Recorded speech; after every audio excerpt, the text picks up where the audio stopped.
Well, good afternoon, everyone. The House has worked its will. These are not normal times here in the House or around the world, as we all know, and we had a disturbance here on the House floor just a bit ago. I just want to say simply what I think most people around the country understand and agree. We should only wave one flag on the House floor, and I think we know which flag that is. I said these are not normal times. They're not. The world is destabilized, and it's a tinderbox. It's a dangerous time.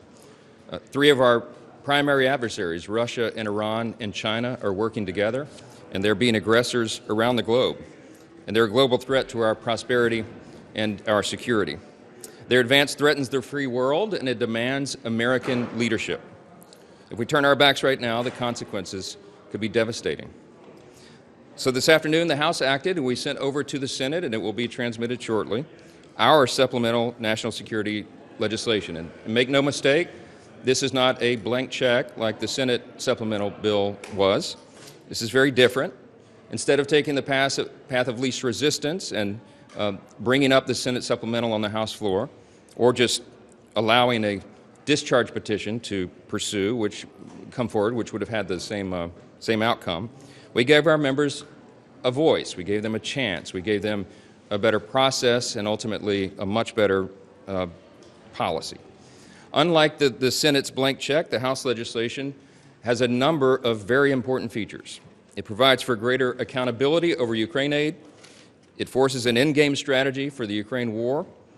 It includes a loan instrument of this foreign aid to Ukraine and the Repo Act to ensure that Russian assets pay for part of the bill. And unlike the Senate's bill, the loan system itself is a House innovation and allows for much needed insight. Now remember that 80% of the Ukraine funding will go to the replenishment of American weapons and stocks and our facilities and our operations.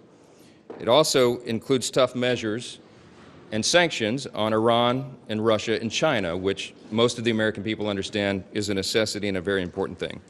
Our process in the end ensured that each member was able to consider the individual supplemental elements on their own merits, which is exactly how the House is supposed to work. I know there are critics of the legislation. I understand that. It is not a perfect piece of legislation.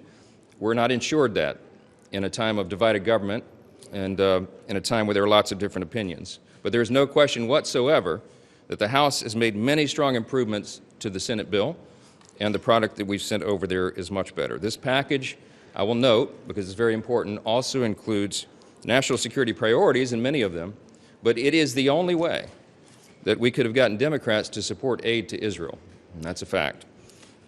There is a lot of misinformation out there about the bill, and I just want to make one point about one issue that has been drawn a lot of attention, and that is, could any of this funding go to Hamas or to terrorist organizations or what have you?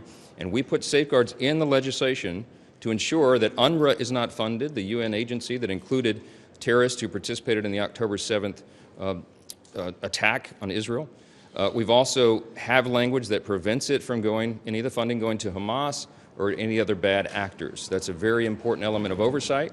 Congress takes the oversight very seriously, and we will continue to keep an eye on every dollar that we are using and investing at this time. I've said it very simply. I'll say it once again. It's an old military adage, but we would rather send bullets to the conflict overseas than our own boys, our troops. And I think this is an important moment, an important opportunity to make that decision. We allowed the House to do that, and I expect the Senate will make the same decision. One or two questions. What is your message to those? You're being asked to resign. Will you? Mr. Jeffries, about that, and do you plan to if it's brought?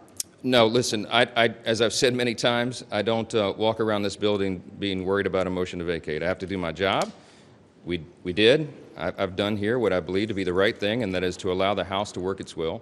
And as I've said, you do the right thing and you let the chips fall where they may. So I will continue to do that. In the world that you made a brave step, but at the same time, why it took too long for aid to Ukraine, and maybe too long, why you decided to do it right now? Listen, the House had a lot of important work to do here. We had to get the government funded in our appropriations process. We had to reauthorize the Foreign Intelligence Surveillance Act. We had a lot of important measures that had to be done, and we got to this as quickly as we could. This is an important matter. I think it's timely. I think you've heard from leaders around the world, including in Ukraine, that this is being done on a timely basis, and the House had to have the time to deliberate and do this in the right manner. I think we did our work here, and I think history will judge it well. Mr. Speaker, you're being asked to resign. You're being asked to resign. Will you?